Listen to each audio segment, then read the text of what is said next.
Fas una assignatura, dones el cordó i, clar, què es fa amb aquest cordó? Clar, la gent sí que el procés aquest potser s'hauria de donar a conèixer per saber una miqueta, no?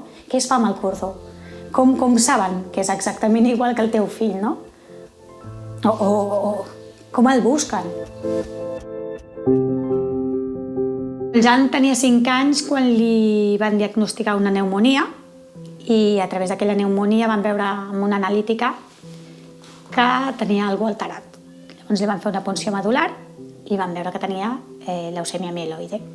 I el 2017 van fer un trasplantament de cordó umbilical que era superigual amb ell.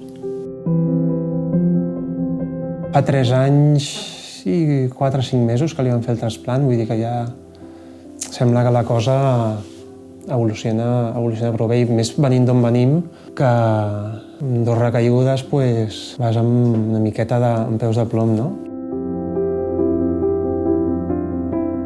Al final és una qüestió de que tenen que haver-hi unes coincidències, no?, perquè tot vagi bé. Quan més donants hi hagin, més probabilitats hi ha que la gent que li passi tingui una cura.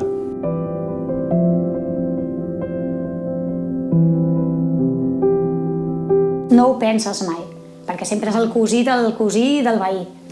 És una miqueta d'empatia de, escolta'm, t'agradaria que t'ajudessin? Doncs dona'l, és que no passa res.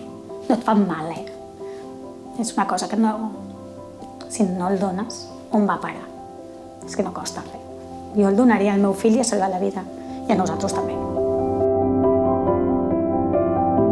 Jo estic agraït 100%, és que no hi ha un altre.